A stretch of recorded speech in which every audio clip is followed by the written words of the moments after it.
నమస్తే, welcome to Leo news. Rakhi Purnima అనగానే ముఖ్యంగా సెలబ్రిటీలు అలాగే రాజకీయ నాయకుల ఇంట్లో ఎలా జరిగింది అని చెప్పి ప్రజలందరూ కూడా ఎంతో క్యూరియాసిటీతో వెయిట్ చేస్తూ ఉంటారు. ఇక వాళ్ళు పెట్టే పోస్టుల కోసం కూడా ఈగర్గా వెయిట్ చేస్తూ ఉంటారు. ఇక ముఖ్యంగా తెలుగు రాష్ట్రాల విషయానికి వస్తే ఇటు చూస్తే కేటీఆర్ చెల్లితో కూడా ఆయన రాఖీ కట్టించుకోలేకపోయిన సందర్భాన్ని మనం చూసాం. ఇక ఆంధ్రప్రదేశ్లో జగన్మోహన్ రెడ్డి విషయానికి వస్తే మరి ఇటు కూడా గత 2-3 సంవత్సరాల నుంచి కూడా ఆవిడ రాఖీ కడుతున్న సందర్భం అయితే కనిపించలేదు. మరి వాళ్ళు పోస్టులు పెట్టడం కూడా ఆంధ్రప్రదేశ్ ప్రజలందరినీ ఆశ్చర్యానికి అయితే గురి చేసింది. దీని గురించి మరిన్ని వివరాలు తెలుసుకుందాం. మనతో పాటు ఉన్నారు senior political journalist doctor Durga Vadlamani గారు. నమస్కారం madam. So madam, Rakhi Purnima అనగానే చాలా అన్న చెల్లెళ్ళు ఎంతో అనుబంధంతో రాఖీ పౌర్ణమి చేసుకుంటారు, ఎంతో ఉత్సాహంగా ఉంటారు. అలాగే వాళ్ళు కట్టుకునే రాఖీతో పాటు సెలబ్రిటీస్ ఎలా చేసుకున్నారు, అలాగే రాజకీయ నాయకులు ఎలా చేసుకుంటారు అన్న క్యూరియాసిటీ ఉంటుంది. సో వాళ్ళు పెట్టే పోస్టుల కోసం కూడా వెయిట్ చేస్తూ ఉంటారు, అంటే ఎలా చేసుకున్నారు ఏంటి అని. అయితే ముఖ్యంగా కేటీఆర్ ఒక ట్వీట్ చేశారు, అలాగే జగన్మోహన్ రెడ్డి గారు కూడా ఒక ట్వీట్ చేశారు. సో ఈ 2 ట్వీట్ల మధ్య డిఫరెన్స్ ఏంటి, మరి ఇద్దరి మధ్య ఎంత డిఫరెన్స్ ఉంది, మరి వాళ్ళు పెట్టిన ట్వీట్లని మనం ఎలా అర్థం చేసుకోవచ్చు, మీరేం చెప్తారు? అంటే ఈసారి ఓడిపోయిన పార్టీలు 2 ఓడిపోయిన పార్టీలకు సంబంధించిన నేతలు ఎవరైతే ఉన్నారో, ఇటు జగన్మోహన్ రెడ్డి అటు కేటీఆర్. జగన్మోహన్ రెడ్డి చెల్లెలు షర్మిల గారు. షర్మిల ప్రతి సంవత్సరం అన్నగారికి రాఖీ కట్టేది మనకు తెలుసు. అయితే గత సంవత్సరం జరిగిన వాళ్ళ ఆస్తి గొడవలు కావచ్చు, మరొకటి కావచ్చు, ఆవిడ బయటికి పంపటం కావచ్చు, వీటితోటి షర్మిల అన్నకి దూరం అయింది. కాంగ్రెస్లో చేరింది ఆవిడ. అన్న ఓటమికి ఆవిడ కృషి చేసింది. అంటే సాధారణంగా ఎక్కడ మనం ఇది విని ఉండం. ఫస్ట్ టైం ఆంధ్రప్రదేశ్ ఎన్నికల్లో ఒక చెల్లెలు అన్నగారి ఓటమి కోసం ప్రయత్నించడం, అందులో గెలుపు సాధించడం జరిగింది. కాంగ్రెస్ పార్టీకి ఒక్క సీటు కూడా తేలేకపోయినా కూడా ఆవిడ బాధపడలేదు. కాకపోతే అన్నగారి ఓటమిని మాత్రం ఆవిడ తన గెలుపుగా భావించి తను చాలా ఆనందపడింది. ఎట్ ద సేమ్ టైం ఇంకోటి ఏం జరిగిందంటే, జగన్మోహన్ రెడ్డితో విభేదించాక ఆవిడ నిన్న యాక్చువల్గా ఆవిడ రాఖీ కట్టలేదు జగన్మోహన్ రెడ్డికి. జగన్మోహన్ రెడ్డి అందరికీ కూడా రాఖీ పౌర్ణమి సందర్భంగా శుభాకాంక్షలు తెలియజేశారు. ఆంధ్రప్రదేశ్లో ఉండే ఆడవాళ్ళందరికీ కూడా, అంటే మహిళలకి, తను వాళ్ళకి ఎప్పుడూ అండగా ఉంటానని, వాళ్ళ ఆర్థికంగా ముందంజలో ఉండాలని కోరుకుంటున్నానని చెప్పాడు ఆయన. అయినప్పటికీ ఇక్కడ మనం చెప్పుకోవాల్సింది ఏంటంటే, రాఖీ పౌర్ణమి సందర్భంగా కనీసం జగన్మోహన్ రెడ్డి ఓ మెట్టు దిగొచ్చి షర్మిలను పిలవటం కానీ, లేదు షర్మిల ఒక మెట్టు దిగొచ్చి అన్నగారికి రాఖీ కట్టడం కానీ జరగలేదు. అంటే అంత విభేదాలు వాళ్ళిద్దరి మధ్య ఉన్నాయని మనకు అర్థమవుతుంది. ఇకపోతే మనం తెలంగాణ విషయానికి వస్తేనండి, తెలంగాణలో నిన్నను ఒక బాధాకరంగా లేదు ఒక ఉద్విగ్నంగా ఒక పోస్ట్ కేటీఆర్ చేయటం జరిగింది. అంటే అక్కడ కూడా ఆంధ్రప్రదేశ్లో ఎట్లా అయితే జగన్మోహన్ రెడ్డి ఓడిపోయారో, ఇక్కడ తెలంగాణలో కేసీఆర్ ఓడిపోయారు బీఆర్ఎస్ తరఫున. ఆబ్వియస్గా కేటీఆర్ తర్వాత హరీష్ రావు అందరూ ఓడిపోయారు. అయితే ఆయన అన్నది ఏంటంటే, ప్రతి సంవత్సరం మా చెల్లెలు నాకు రాఖీ కట్టేది, ఈసారి మా చెల్లెలు నాకు రాఖీ కట్టాల్సిన సమయంలో తను నా దగ్గర లేదు. ఆవిడ ఎటువంటి స్థితిలో ఉన్నా, ఆవిడకి ఏ సమస్య ఉన్నా, ఏది ఉన్నా కూడా నేను ఆవిడకి అండగా ఉంటాను అని ట్వీట్ చేశాడు ఆయన. అయితే ఇక్కడ మనం ఇంకొకరిని మర్చిపోయాం, మనం ది గ్రేట్ రోజా గారు.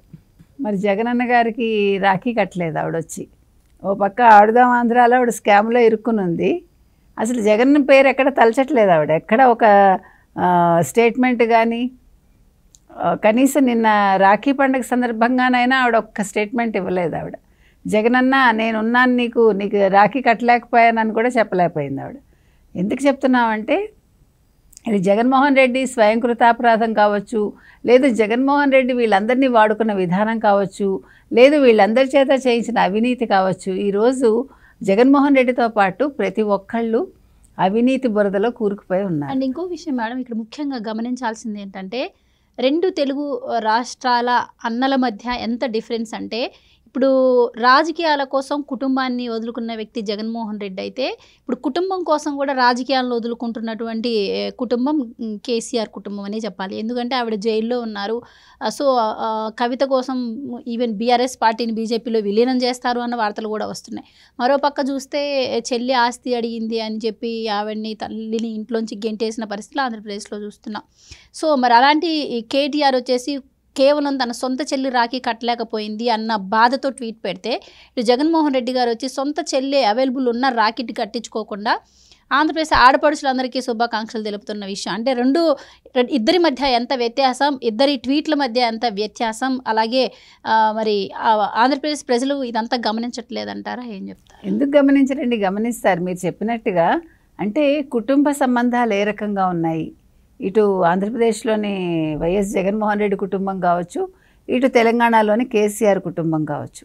మీరు చెప్పినట్టుగా విలువలు అని వచ్చేసరికి, లేదు చెల్లి అని వచ్చేసరికి, అక్కడ జగన్మోహన్ రెడ్డి ఆస్తి కోసం చెల్లిని బయటికి పంపించాడు, ఆస్తి కోసం తల్లిని కొట్టి మరీ బయటికి పంపించాడని మనం విన్నాం.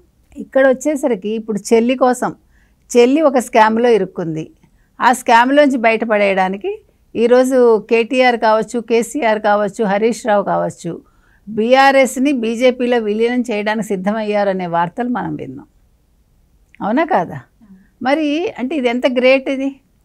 ఒక ఆడబడుచు కోసం, ఒక చెల్లెలి కోసం, ఒక తండ్రి కావచ్చు కూతురి కోసం, ఒక అన్న కావచ్చు చెల్లెలి కోసం, ఒక మేనకోడల కోసం, ఒక మేనబావ కావచ్చు హరీష్ రావు, ఇంతమంది ఒక ఉద్యమ పార్టీగా ఒక పార్టీని పెట్టి ఆ ఉద్యమంలో ఉండి కూడా అంత బాగా వాళ్ళు అంటే దాన్ని ప్రజల్లోకి తీసుకెళ్ళి ఒక ప్రభుత్వాన్ని ఏర్పరిచి రాష్ట్రాన్ని ప్రత్యేకంగా సాధించిన వాళ్ళు ఒక చెల్లి కోసం, లేదు ఒక కూతురు కోసం, ఒక మరదలి కోసం ఈరోజు ఆ పార్టీని వాళ్ళకి ఇష్టం లేని ఒక పార్టీతోటి అవసరం కోసం వాళ్ళు విలీనం చేయడానికి సిద్ధపడ్డారు అంటే నిజంగా గ్రేటే.